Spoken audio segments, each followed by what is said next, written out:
your first start Saturday? Yeah, probably sometime either our shoot around and practice Friday or Friday night. Coach Pope came and talked to me a little bit about it. So probably Friday night, I would say. What was that conversation like? Just kind of what, I guess, guidance or advice did he have for you there? Yeah, he was really just, instilling confidence in me, telling me, sending me clips, showing me good clips I've had all year, offense and defense, just showing me that I've done it against the highest level already in the SEC and just continue to do it at that level, and just kind of reiterating the confidence he has in me to play that role. I assume there's no attitude change. It's just you're going in a little earlier than you have been, right? Yeah, definitely. It's still just going in, playing pretty much with the same rotation of guys, just going out there trying to do the little things to win a basketball game. It's pretty much the same attitude. What's been the biggest difference you've seen in yourself as this part-time point guard than you did 3-4 months ago? A lot. I feel like I'm really focused on trying to be more physical at the point guard spot. That's something that I think goes a long way for us, like running the offense on the defense side of the ball, just trying to control everything I can control from that spot, being physical. Going into it with them a second time, like Bogard, and what do they bring to the table now that you've seen them before? Yeah, they're very physical. 1 through 5, they're very aggressive. They've got a couple guys kind of doing a couple different things with the way they're playing their lineups, but still, I think our execution is going to be the same. Just go out there and focus on us is the main thing. Try and do what we want to do. Trying to play our game. I think that will lead to a win for us. How much of the playbook have you guys had to take pages out of because you don't have the full complement of what you want to do? I would say our coaches do a great job of tailoring each game and the game plan, like what plays we're going to run that game, what actions we want to get into, the kind of punches we're going to throw throughout the game based on what lineups we're going to have out there. But I think it's also been really good for our team as a whole. Like, we've got guys learning every position. Like, our guards know 1 through 3. Some know the 4 spot. So that just makes it a lot easier rather than just knowing your particular spot you normally play. If you know what everybody's going to be doing on the specific player on the court at a time, I think it makes it easy to play together. So that's been a good thing. I think our coaches do a great job of getting us prepared in that way. I know, being the son of a coach, you've learned a lot of all kinds of positions, but I assume as a freshman you didn't expect to have to learn so many. Those are inexcusable plays. But those are plays that we've made many times that we just mess up in a certain instance. So, I think Kerr did a great job after the game, just kind of reiterating to us, like, we've got to be better at that. But it's one game. It's just a basketball game. So to clean it up, and I think we've done a great job of kind of not looking past that, but focusing on what went wrong there.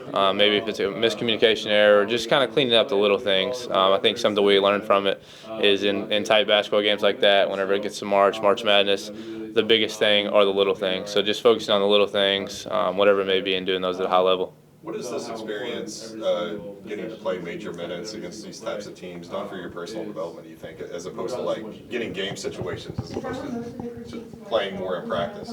Yeah, no, for me personally, I think it's done a lot for me. I know my confidence has grown a ton through it. Just getting more comfortable out there, filling in a different spot at the college level is pretty a pretty tall task. So I've been blessed with opportunities, but also cursed with opportunities for our team. Like, we've got guys that are great basketball players that are having to miss some games. But it's just I think it's going to make us better for March, for all of the guys like me, Trent, that are getting a lot of minutes now. Come March, we'll be ready, we'll be confident. But I think it's just done a lot for my game. It's helped me grow a lot, grow into a college basketball player like I need to be, and just my confidence has gotten a lot better out there. How much fun has it been to see Trent also get these opportunities around the same time that you have and hit some big shots in some big games too? Yeah, it's been awesome. Trent's a great player. He plays fearless. He plays free out there, and that's all you can ask for a guy coming in there playing those minutes. He plays hard. He's consistently at the top of our rebounding boards. Like, he plays harder than probably anybody on the floor at all times. He just plays a great game of basketball. So it's fun to watch. He's fun to play with. But yeah, no, for me it's really cool. I've kind of grown up in basketball with him, watching him, being good friends with him. So to get to see him have those opportunities is really awesome. Do you guys ever have those moments, just looking back, like where you were 11 months ago versus where you are today? Like, look at each other and like, man, can you believe we're doing what we're doing right now? Yeah, no, definitely we do. We were, I guess that was 11 months ago, or about to be 12 months ago. We're playing in the state tournament against each other, and now we're here on campus having to play a lot of minutes together. That's something, even at the beginning of the season, we wouldn't have expected. Those are opportunities you can't take for granted. Getting to go out there, playing big games, big road environments, and do it together is a lot of fun for us. There was a stretch where you did not see him. Only played 8 games at one point. Did you see a switch in him where he understood his importance by finally getting on the court? You know, that's something that I think it would seem that way, but Trent's been great about showing up for us every day, whether he was on scout team, like, for instance, the Duke game, he was on scout team, he was Con Kneppel. He was torching us, torching all the rotations and practice. Like, couldn't be guarded, hitting logo shots, and come out in the game. And I feel like we handled Con pretty well because Trent gave us such a good look. So he's been a guy that's been consistent for us. You know, everybody on the team knew that whenever he got his shot, he was going to make the most of it, and he has consistently done that every time he comes in. He provides a spark in some way, whether it's making a three, grabbing a couple big boards. You know, he's been a guy that doesn't really hang his head on whether he's playing 20 minutes or playing 0 minutes in a game. He comes in consistently with the same effort, attitude, energy, passion for the game. So that's been really important for us. You obviously didn't know Coach Pope that well when you I guess recommitted to Kentucky. What have you thought about? You mentioned kind of the personal touch of him coming and meeting with you before that first start. What have you thought about just kind of the personal one-on-one interactions with him this season?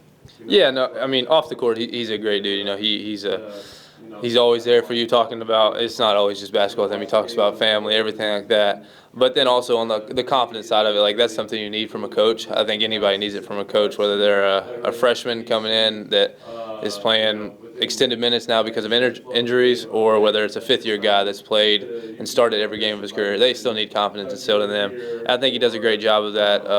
You know, he tells us when we mess up and we need to get better, but he also shows us that we've done it many times before and how much confidence he has in us to do it again. So that's something that's really important, I think. Did you have any other different emotions going into that game, like knowing that you were going to be first start? I wouldn't say really. I mean, obviously, it's a pretty special moment. Like, for a Kentucky kid like me, to get to start in a game like that, that's just something that you dream of. So obviously, whenever I was talking to my dad about it, it was pretty cool. But still, just the focus was the same, just coming in, trying to win a basketball game, do whatever I could in the minutes that I was given to make the most for our team, and just try and do it with the guys we had. I think that was still, the mindset was the same. But yeah, there was definitely some excitement there, some little bit of nerves there, but you know, the guys that I had on the floor with me helped me ease those pretty quickly. How would you grade your first career start? I feel like it was pretty good. I mean, I hadn't played that many minutes all year, so obviously there was a couple stints where I might have got a little bit winded or something, but you know, aside from down the stretch, we had a couple plays down the stretch that I wish we could have back. But I felt like we played a good game. I felt like we had good energy all game. That's something that has been important for us, having energy all game. I felt like we had good energy on the floor, on the bench. I felt like we played a good game overall. We just let it slip away in the end.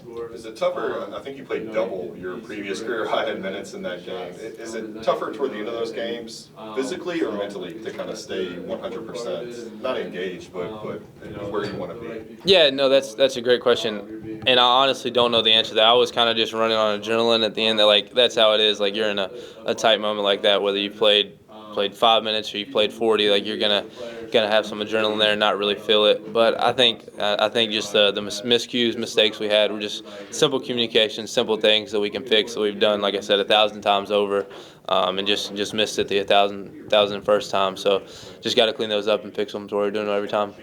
How do you fix that execution of those last 4 minutes in practice?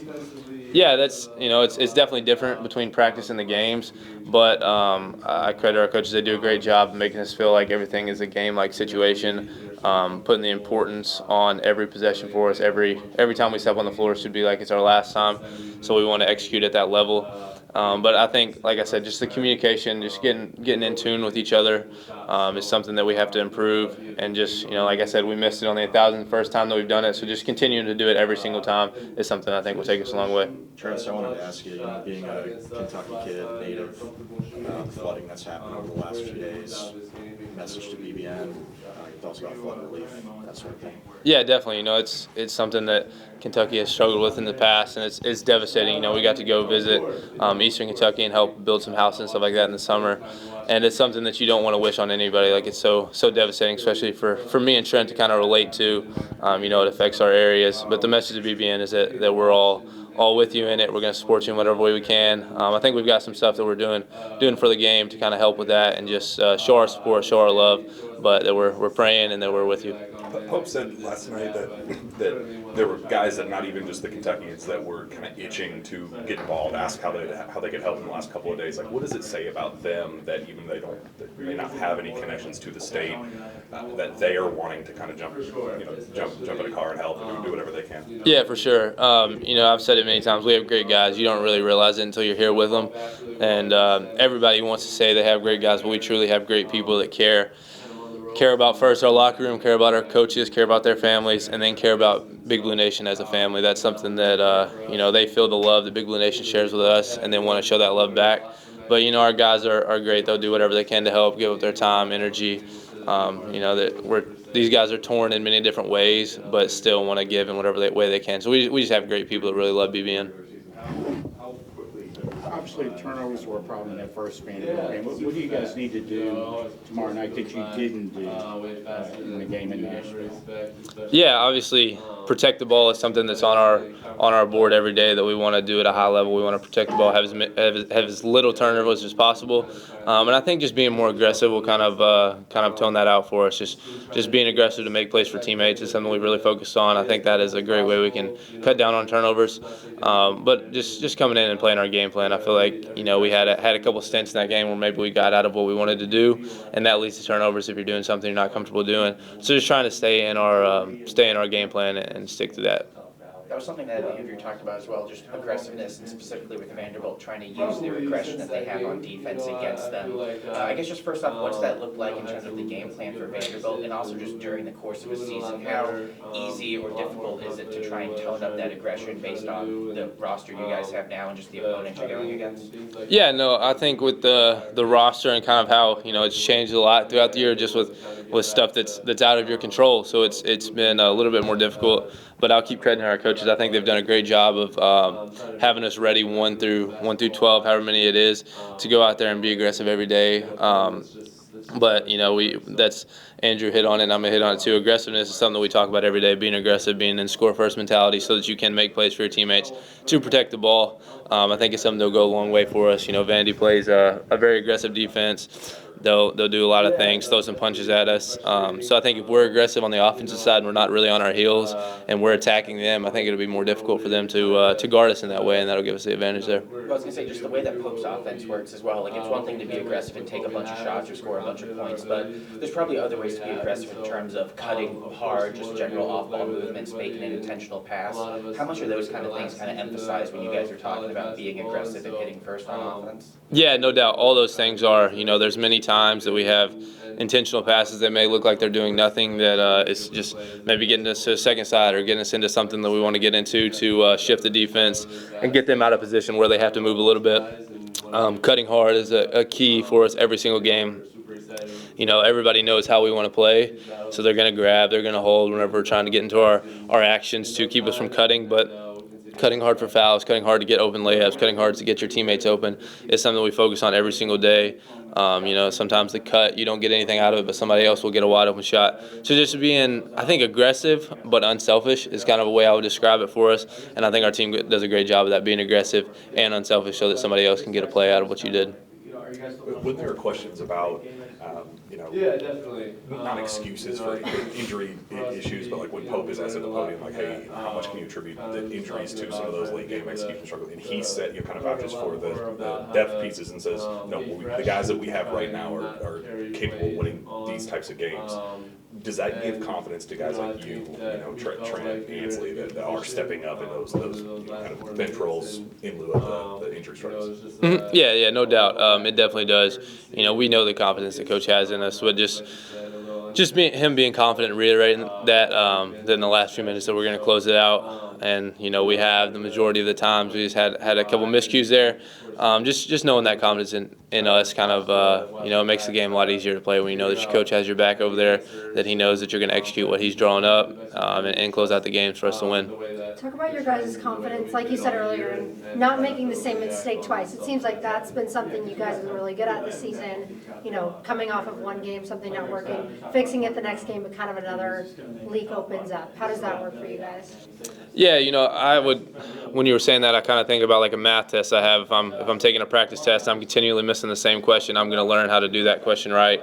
and fix it for the exam whenever I actually have to take it. So that's kind of the way that I think about it for our team. You know, we want to fix the things that we're continually messing up on while being good at the stuff that we're already good at. You know, you're not gonna miss the questions that you're already great at on the exam if you've done them many times. So I think just trying to fix the little things that we messed up in certain instances.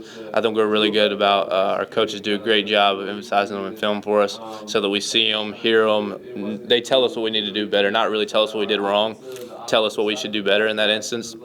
And that's a great way to get our brain thinking about it, like seeing what we should have done instead of what we did wrong, making us think in a positive attitude that way, and just trying to fix it from game to game. You never want to have a game where you mess up on a certain aspect and then go into the next game and mess that up again. So just trying to be better at the little things we messed up in the past game. Thank you. Thank you. Yeah, thank you. How's it going?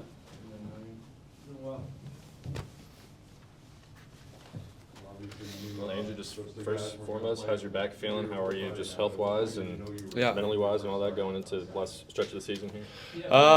Health-wise, I'm doing good. I feel great.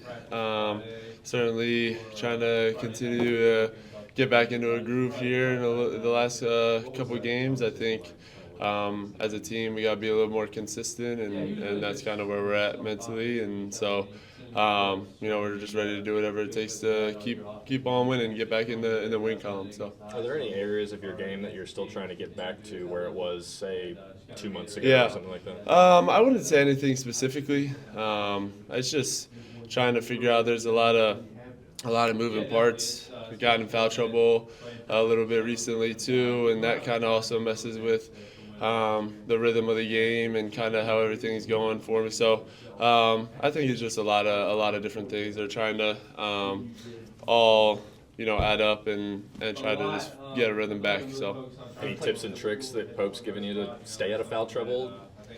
I think the big thing that we always talk about is just being there on the catch.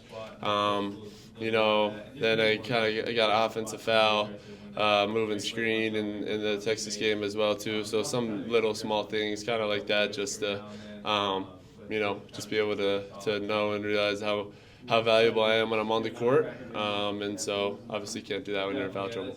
You've played so much college basketball Yeah. in your career, but obviously you don't really have a ton of experience. Obviously it seems like this injury was kind of the most significant one of your career, and Yeah. also just working your way back into things because you played so many games consecutively.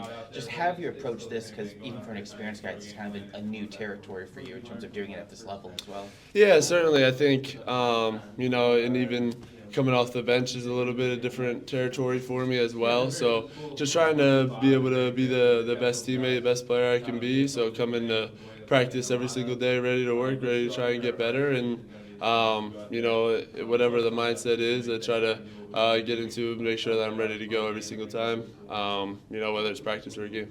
You mentioned coming off the bench now. Is that something that you and Coach Pope have discussed? Is that just kind of a state of things given where you guys are injured now? Just what's kind of led to that? Yeah, How you adapted? yeah, not really sure. I mean, obviously, when I was coming back, I was on a minutes restriction, and so it's something that we've talked about too. And who knows what'll happen? I'm very happy to come off the bench or start as well, and so. It's definitely something that we have continued to talk about and try to, embrace whatever role that I have on this team. And if that's coming off the bench, it's like you said, it's an adjustment for me, but to be able to have the greatest impact I possibly can.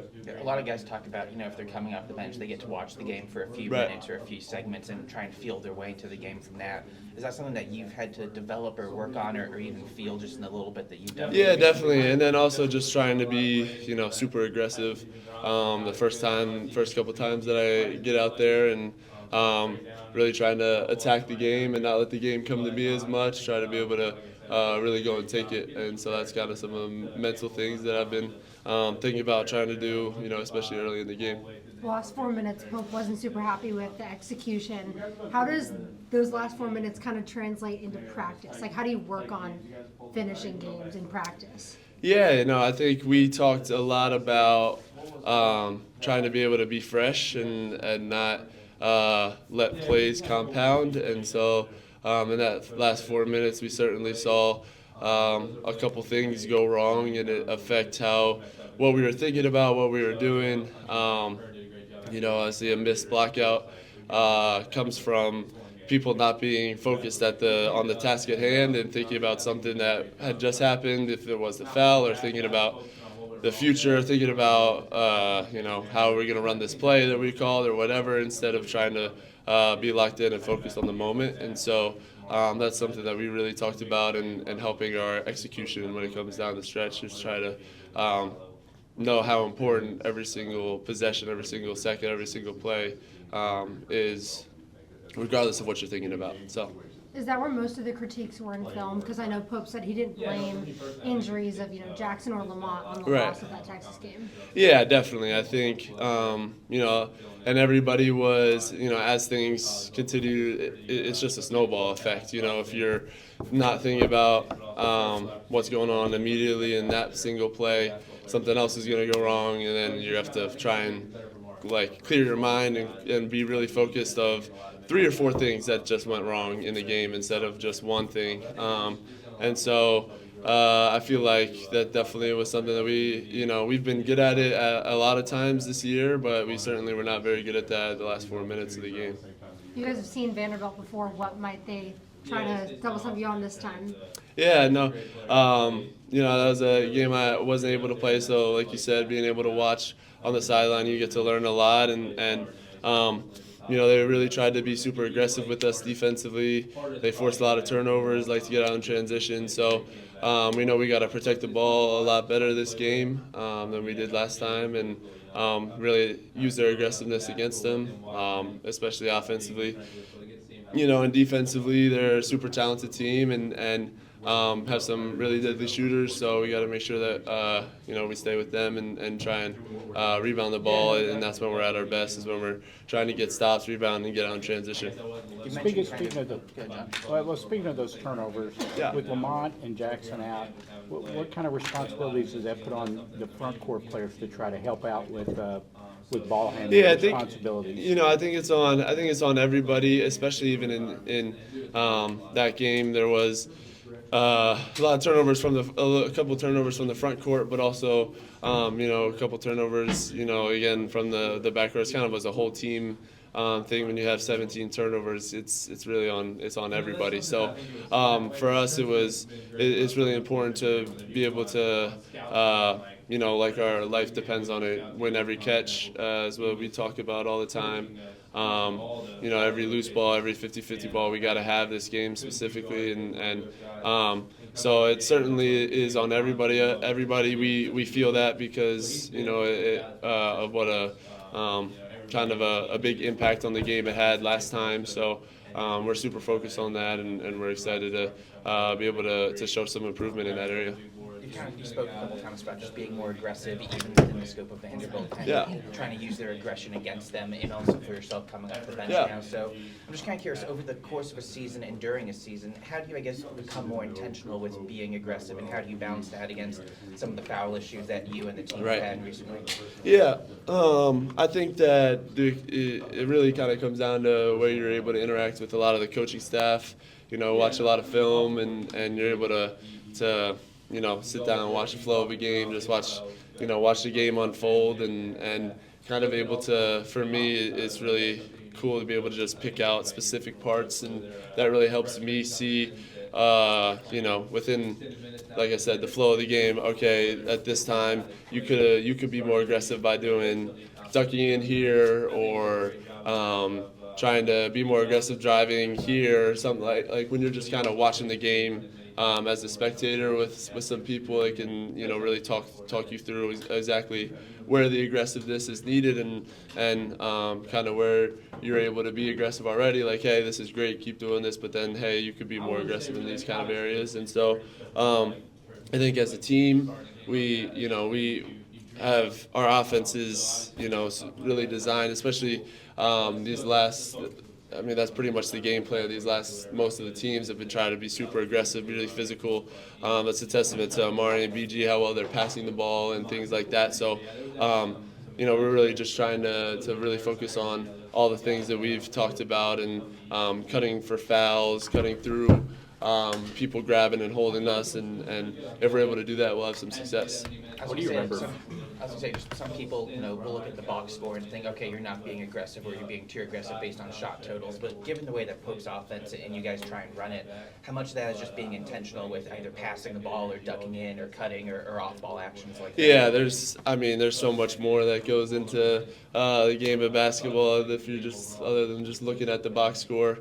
You could be super aggressive and have 3 shots on the night, so I think that's an important part of it, and the right people know if you're being aggressive enough or not, and we have those conversations, and so that's kind of a part of it as well. Just trying to even me as a player, trying not to get caught up in looking at a box score and saying, oh, I only had this amount of shots, was I aggressive enough? It's really looking more at the game and understanding there's a lot of ways to be aggressive.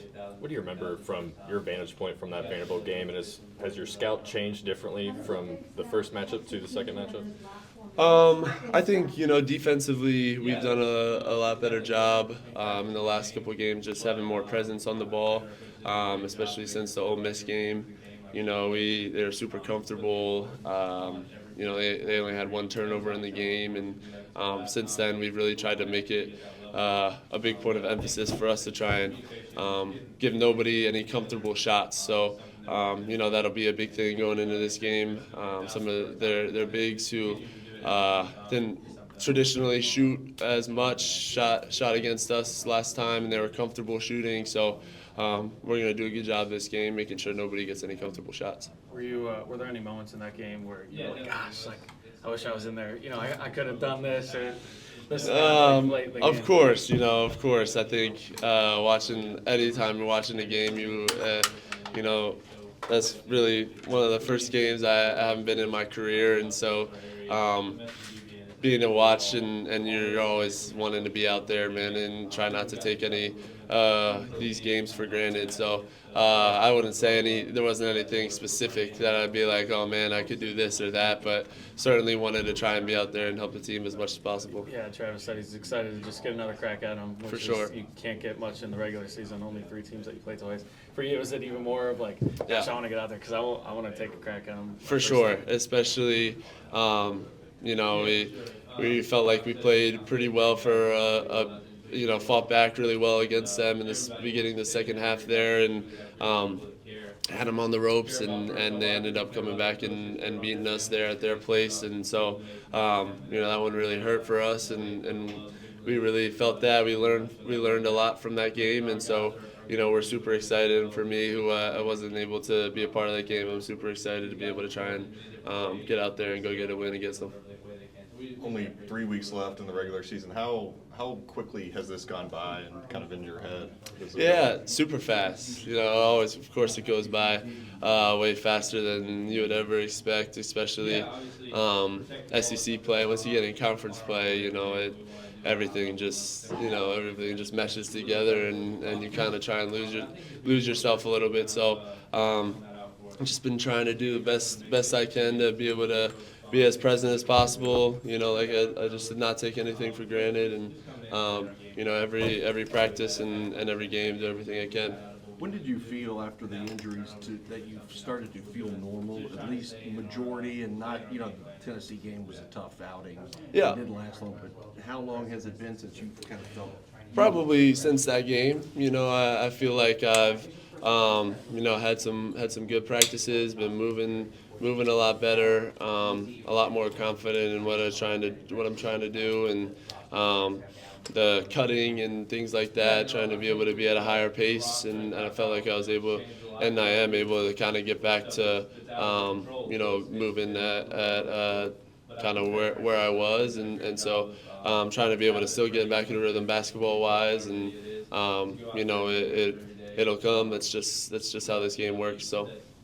You guys talked a lot going back to the summer about how kind of quickly everybody bonded, and especially the veteran players. I know you don't want to dwell on it, but how frustrating has it been that you guys haven't been able to get out there? I mean, basically since Carr got hurt together at once. Yeah, no, definitely it's pretty frustrating. I think at this point, we're trying to we're going to be able to do what we can with what we have, and I'm super confident in our abilities with the group that we have. And so, of course, you want to be able to play with everybody, and a lot of us were in our last season of college basketball, and so we really wanted to try to be able to take advantage and play with them. So of course, wish that we'd be able to play as a whole group. Like you said, we got to know each other really well, really fast, and so love those guys and want to be able to play with them. But we're super excited to try and take on these battles with whatever we had, and hopefully they'll be back in no time, and we'll continue to hit our stride. I feel like you guys have been pretty good this season in late game type moments. Yeah. Right? You guys have been pretty good all year, even going back to Duke and Gonzaga. For sure. Pulling those out. Like you guys obviously didn't against Texas, just kind of fell apart there. I guess Vandy was another one where you guys kind of fell apart late. Yeah, so, for sure. But this Texas one was kind of like, are you guys still comfortable in your late game execution? Yeah, definitely. I think for us, we learned a lot from that. Kind of was just talking about trying to be able to learn a lot more about how to be fresh and try and not carry plays on. I think that we felt like we were in a good position going into those last 4 minutes, and it was just a little lack of urgency and focus that is, like you said, a little uncharacteristic of how we've been down the stretch. And so, it's hard to pinpoint exactly why. And of course, you try to watch it back, try to figure out any answers. But you do the best you can, and you trust the way that the trends and the way that we've been all year, and try not to overreact on something that's happened. Yeah, because you guys have, every basketball team's got bailout guys, right? Where like play breaks down or shot clock's winding down, he's just gonna make a tough bucket and For just sure. kind of bail you out. Like, man, he saved us there. Like Jackson's been really one of those guys in SEC play. He'll just hit some tough shots. sure. Lamont obviously as well. So without two of those guys, it's kind of like you got to replace their production, but someone's also got to be one of those bailout guys. Like, Tega can be that sometimes, Yeah. but maybe not from the. Yeah. Does anybody else kind of have to step up and kind of be a bailout guy like that? Yeah, I mean, I don't know necessarily kind a of bailout guy. Yeah, I think at this point we're excited to try and be able to just do a better job of executing down the stretch. We weren't even a couple of times. It didn't really come down to the offensive side of the ball for us in those last 4 minutes. I feel like.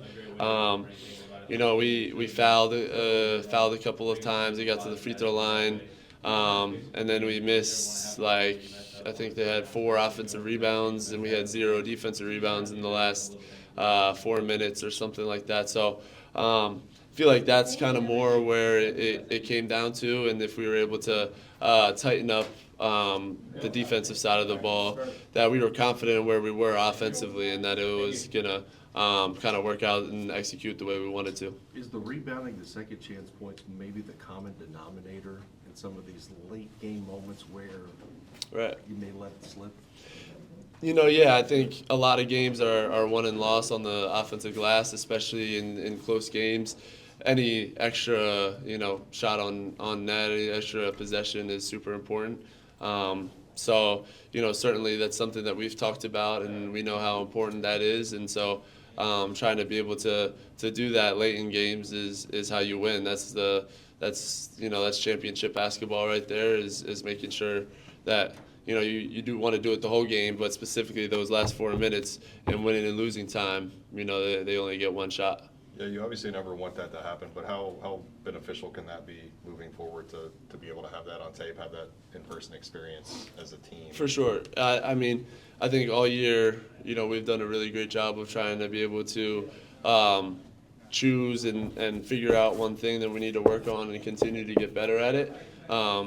Sometimes we got to do a better job of remembering some of the old stuff we've tried to work on, and it comes back. But specifically, like game to game or game week to week or whatever it is, when we really want to focus on getting better at something, we do it, and that's pretty cool for a team. And so, like you said, being able to have this on tape and try to be able to, make that a point of emphasis specifically down the stretch, I think we'll be able to really learn from it and continue to get better.